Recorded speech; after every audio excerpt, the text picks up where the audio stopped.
السلام علیکم ورحمۃ اللہ وبرکاتہ۔ یہ ایک صورت ہے جو ہم نے نازل کی ہے اور جس کے احکام کو ہم نے فرض کیا ہے، اور اس میں کھلی کھلی آیتیں نازل کی ہیں تاکہ تم نصیحت حاصل کرو۔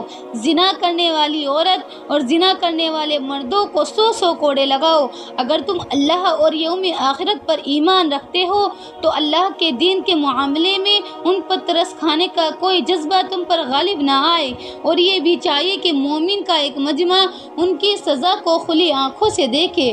زانی مرد نکاح کرتا ہے تو زناکار یا مشرک عورت سے ہی نکاح کرتا ہے، اور زناکار عورت سے نکاح کرتا ہے تو وہی مرد جو خود زانی ہو یا مشرک ہو، اور یہ بات مومنوں کے لیے حرام کر دی گئی ہے۔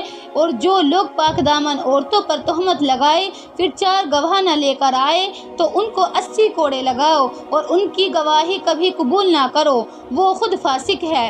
ہاں، جو لوگ اس کے بعد توبہ کر لے اور اپنی اصلاح کر لے تو اللہ بہت بخشنے والا ہے، بڑا رحم کرنے والا ہے۔ اور جو لوگ اپنی بیویوں پر تہمت لگائے اور خود اپنے سوا ان کے پاس کوئی اور گواہ نہ ہو تو ایسے کسی شخص کو جو گواہی دینی ہوگی وہ یہ ہے کہ وہ 4 مرتبہ اللہ کی قسم کھا کر یہ بیان دے کہ وہ بیوی پر لگائے ہوئے الزام میں یقیناً سچا ہے۔